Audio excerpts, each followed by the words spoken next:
Sejam bem-vindos, amigos. Vamos dar continuidade ao nosso conteúdo, né? Sobre conceitos básicos. Vamos falar mais um pouquinho, vamos nos aprofundar mais um pouquinho nos nossos conceitos básicos para, né, servir de base para outras futuras aulas. A gente vai falar hoje, né, os componentes de um sistema computacional. Então, primeiro, só relembrando, né, que a gente estudou que o sistema computacional ele é composto por um dado que é processado e que dá uma informação. Essa é a finalidade do sistema computacional: pegar um dado, passar por um sistema que faz o processamento desse dado e me entregar no final uma informação. O dado é um conjunto, né? O dado é um conjunto de instruções, né? Que vai ser processado, que vai no final dar uma informação útil para mim. E o sistema computacional é baseado num tripé. É hardware, software e paperware. Ou seja, é uma parte física, uma parte lógica e a pessoa que vai usar o computador. Porque, né, só existe sistema computacional se for para servir a uma pessoa. Né? Bom, então vamos falar um pouco da diferença. O que é o hardware? Hardware é aquilo que a gente pega, é o físico do computador. Né? Então, fazendo uma brincadeira, uma comparação, hardware é aquilo que a gente chuta, porque é o físico, é o que você pega, é um gabinete, é uma placa, é um processador, é uma impressora, é um monitor de vídeo, então tudo isso é físico. Agora, só que um hardware, por si só, ele não faz nada, ele não tem finalidade nenhuma, ele é morto. Então eu preciso de ter algo para gerenciar esse hardware para mim e para pegar o dado e para processar. E isto são software. Então, software, nós temos vários exemplos de software, por exemplo, sistema operacional que gerencia o computador para mim, eu tenho os aplicativos que vão processar os dados para mim. E, por último, do tripé, nós temos o peopleware, que são os usuários de computador, são as pessoas que fazem parte do sistema computacional, não só o usuário, mas desenvolvedor e tal. Então, hardware é aquilo que a gente chuta, software é aquilo que a gente xinga, porque a gente não pega e não é físico, e peopleware é a BIOS, é o usuário do sistema, né? BIOS é uma brincadeira também, que a gente fala, na verdade esse BIOS não tem nada a ver com a máquina especificamente, né? BIOS é o usuário do sistema, né? Que a gente chama o besta inoperante do usuário do sistema, que a gente chama de BIOS, né? Mas na verdade é só uma brincadeira, tá? Que é o usuário do sistema. Exemplo de software. Vai que software é tudo que a gente pega, então, software é exemplo de hardware, desculpa. Hardware é tudo aquilo que a gente pega. Então, hardware são as partes físicas, um monitor, um gabinete, um processador, uma placa-mãe, um mouse, uma impressora, um teclado, um joystick, cabos, né, pendrives, tudo isso é o hardware. É, o hardware, né, quando para fazer mais ligando com o nosso sistema computacional, né?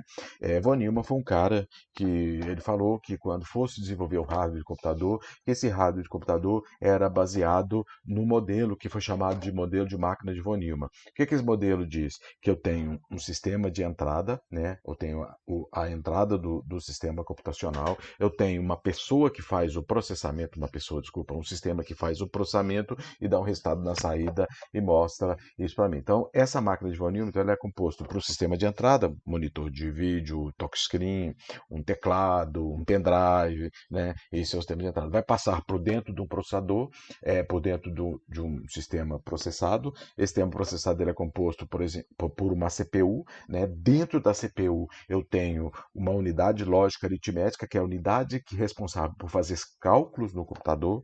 Nós temos a unidade de controle, que é responsável por controlar os periféricos, por controlar a ligação da CPU com os outros periféricos que tem no computador. Nós temos o clock, que é o cara que dá o tempo de trabalho do computador, é o cara que dá o tempo dos passos do computador.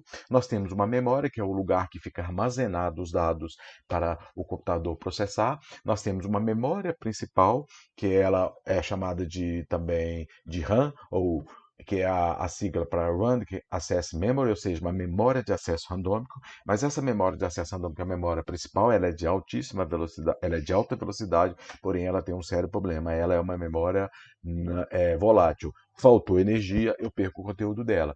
Então, eu tenho que ter também no sistema computacional uma memória secundária, que tem a finalidade de armazenar os dados de forma perene. Então, uma memória secundária pode ser um pendrive, pode ser um HD, pode ser um SSD, onde os dados ficam armazenados, definidos, para faltar energia que eles não vão acabar. E nós temos as interfaces, né? As interfaces o quê? Faz a ligação do computador internamente, do processador, da memória, da placa, né, do sistema processado do computador com o mundo externo, né? Então, por exemplo, se eu tenho um vídeo, eu tenho uma interface de vídeo. Se eu tenho uma impressora, eu tenho uma interface de impressora. Se eu tenho um teclado, eu tenho que ter uma interface de teclado. Se eu tenho um mouse, eu tenho uma interface de mouse. Se eu tenho um pendrive, eu tenho que ter interface de pendrive. Então, essa é a finalidade. E aí, software, né? Um exemplo de software. O Windows, o Linux, o Chrome, o Firefox, o Edge, o Skype, o WhatsApp, o antivírus, o AVG, o AVP, o Counter-Strike, né, o pacote Office, né, tudo isso são exemplos de software, são finalidade de gerenciar o computador para mim e de fazer o processamento. Então, exemplo de software que a gente tem. O que é o sistema operacional? O sistema operacional é um tipo de software que gerencia o hardware para mim. A finalidade dele é só essa, fazer com que o hardware funcione. Fazendo uma comparação com o carro, por exemplo, né? O carro é o hardware e o motorista é o software, aquele que vai direcionar o carro, que vai fazer o carro para mim, né? E os aplicativos são os passageiros do computador, aquele, né? São os passageiros do carro, por exemplo. Eles têm a finalidade, né, de os aplicativos de fazer o processamento, de automatizar rotinas para mim. Tá? E o importante falar é que os aplicativos são baseados em software. Então, os aplicativos são feitos para software. Tem aplicativo para Windows e tem aplicativo para Linux, por exemplo. Então, se eu pegar, exemplo, o Firefox ele é um browser, né, para acessar a internet. Então tem que ter Firefox para Windows e Firefox para Linux, são dois separados, porque são plataformas separadas. E as ferramentas, né, os software ferramentas, são aqueles softwares que auxiliam o sistema operacional no seu trabalho de gerenciar o computador. Exemplos de peopleware. O que é o peopleware? Peopleware são usuários do computador, né? São as pessoas que trabalham com o sistema computacional, é que faz a ligação lógica e racional entre o hardware e software. Exemplo de peopleware é usuário, digitador, operador, administrador de rede, programador, analista de sistema, testador, que é o tester, web designer, quer dizer, todas as pessoas que trabalham com o sistema operacional. É por isso que eu falei que os sistemas computacionais são baseados naquele tripé. Bom, e aí vamos falar sobre alguns informática na atualidade, algumas definições, né? É muito importante. O que é Code Computing? Primeiro a gente tinha um sistema computacional, né? Primeiro eu precisei de automatizar minhas rotinas. Aí eu construí um sistema operacional. Só que o sistema operacional precisava ter periférico de entrada e periférico de saída. Eu precisava de, por exemplo, imprimir um relatório, então eu tinha que ter uma impressora. Só que uma impressora não é uma coisa que se usa com muita frequência. Então, só que o sistema ele não era interligado, né? Ele era um sistema offline. Então eu digitava os dados ali. Se eu quisesse levar os dados para outro local, eu tinha que pegar um periférico, um pendrive, um disquete, um CD-ROM para carregar ele para outro lugar. Se eu precisasse de uma impressora, eu tinha que pegar uma impressora, ligar naquele computador. Então, se eu precisasse de vários computadores, eu teria que ter várias impressoras. Tá? Então, isso começou a ficar muito custoso. Então, o que o pessoal fez? Por que a gente não interliga esses computadores em rede? Então, surgiu primeiramente uma rede local, que é chamada de LAN, que é Local Area Network, que é uma rede de alcance local só. Pega todos os computadores que estão no setor, que estão no local de trabalho, que estão no laboratório, e interliguei eles em rede. Então, eu poderia, por exemplo, compartilhar a impressora. Eu não precisava mais ter uma impressora para cada computador. Eu poderia ter uma impressora naquela rede local. Só que ainda eu continuava com aquele problema de pegar os dados e transmitir os dados, carregar os dados manualmente para outro lugar, através de um periférico. Se eu quisesse mandar uma carta, eu poderia editar uma carta no computador, mas eu tinha que imprimir, botar no envelope, levar para a pessoa. Então, surgiu-se a necessidade de ligar aquela rede local com uma outra rede local de outro local. Então, surgiu a WAN, que é Wide Network, ou seja, uma rede de alcance global. E aí surgiu a internet.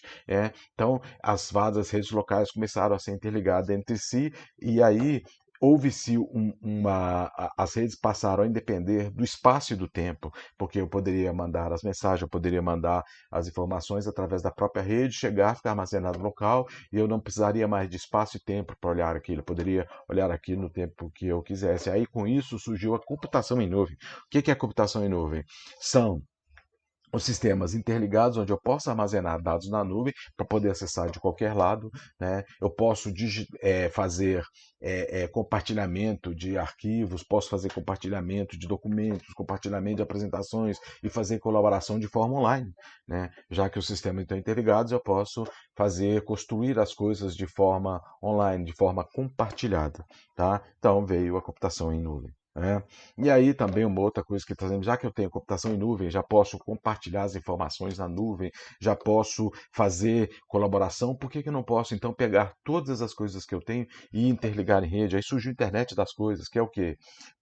Pegar tudo que eu tenho, construir um sistema informatizado e fazer ligação através de rede. Então, eu posso ter, por exemplo, uma casa, né, com uma geladeira, com uma televisão, com um ar-condicionado, tudo isso interligado pela internet e o usuário fora de casa, ele pega, manda um comando, ele liga a televisão, ele fecha uma janela, ele aumenta a temperatura da geladeira, diminui a temperatura da geladeira. Então, isso que é a internet das coisas. Todas as minhas coisas estão interligadas pela internet. Eu posso ter um carro e remotamente gerenciar os dados desse carro de forma online e em tempo real, né? Então, isso surgiu-se com a internet das coisas. Bom, para a gente falar dessas informações, vamos ver os computadores, como é que os computadores evoluíram, é que a gente já falou que teve, na aula passada, a gente tinha as gerações de computadores, e aí as gerações da informática, e hoje nós temos os computadores. Computadores, nós temos computadores, desde computadores celular, que é um computador pequenininho, até um mainframe, que é um computador de grande porte que faz um processamento de alta capacidade. Normalmente empresas grandes, banco, montadores de veículos que usam esse tipo de computador, que elas precisam de uma grande capacidade de processamento em um tempo muito rápido. Então, nesse meio tempo, nós temos os computadores pessoais, que são os desktops, os notebooks, os computadores manuais, que são os tablets e os celulares. Aí nós temos os servidores, né? Porque já que eu tenho uma interligação em rede, eu preciso ter servidor, porque eu tenho serviços fornecidos para a minha rede. Então eu preciso de um servidor de e-mail, eu preciso de um servidor web, eu preciso de um servidor de arquivos. Então essas máquinas têm a finalidade de fazer armazenamentos de partes da minha rede, né? Por isso que estão esses servidores. Nós temos o mainframe, que são computadores que têm vários serviços armazenados neles, e nós temos supercomputadores que fazem cálculos grandiosíssimos, né?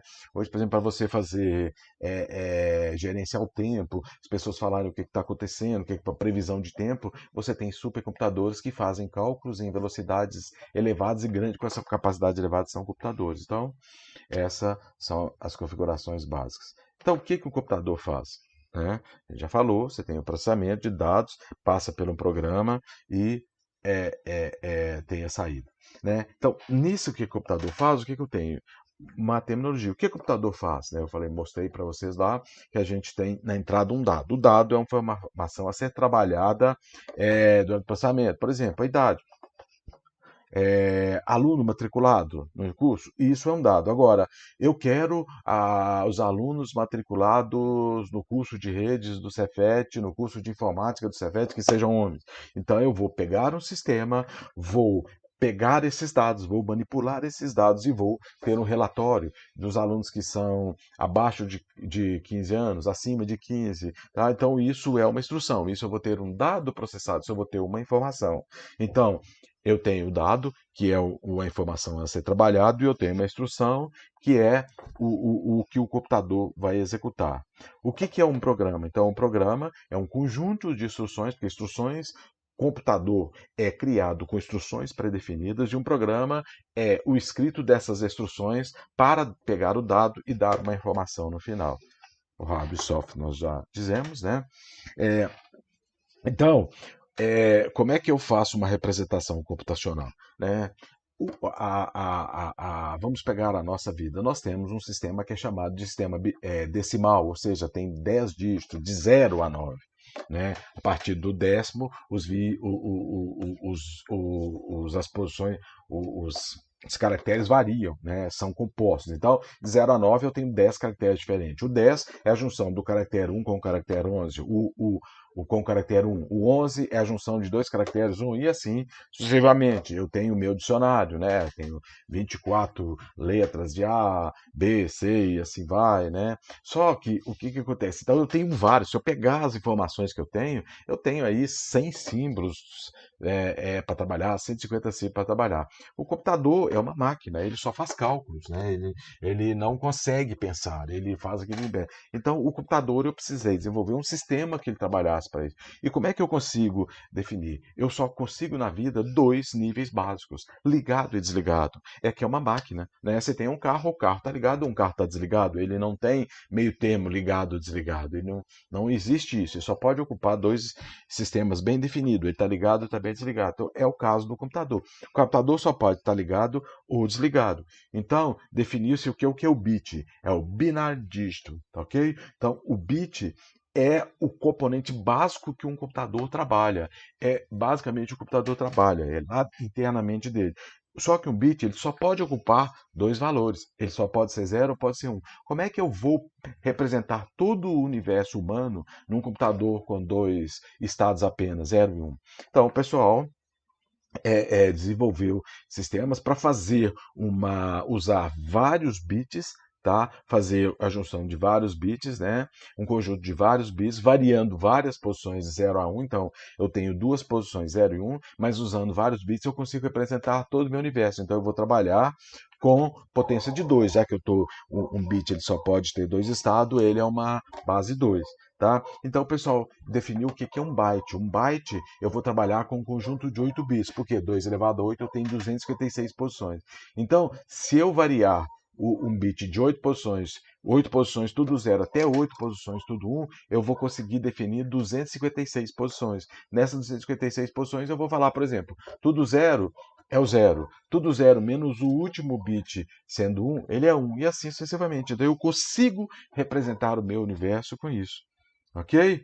Bom, o que é uma palavra de memória? Palavra de memória é o conjunto de bits que o computador lê e grava numa única operação. Né? Hoje, por exemplo, nós temos computadores que trabalham como palavra de computador de 64 bits. Você vai na loja lá, fala para o cara, eu quero um computador de 64 bits. Ele te dá. Até pouco tempo atrás, a gente tinha computadores de 32 e 74 bits. Hoje, a gente quase não tem mais computadores de palavras de 32 bits, mas computadores apenas de palavras de 34 bits. Né? E o que é uma configuração interna do computador? Né? Como é que é um computador internamente? O computador internamente ele tem, né, externo. Eu consigo ver aquela caixa lá preta. Aquilo é um gabinete. Dentro do gabinete eu tenho a placa-mãe. Dentro da placa-mãe eu tenho vários periféricos. Eu tenho uma fonte que alimenta isso. E externamente eu tenho um monitor de vídeo. Então, isso é uma configuração interna de um computador. Ok? Era isso que a gente tinha para falar. Nós agora vamos passar mais, mas vocês entenderam isso. Um computador, ele tem um dado que é na entrada, passa por um processamento e dá uma informação na saída. Então, o dado é um número que vai ser manipulado, okay? Que vai ser processado pelo computador para me dar uma resposta. Ok?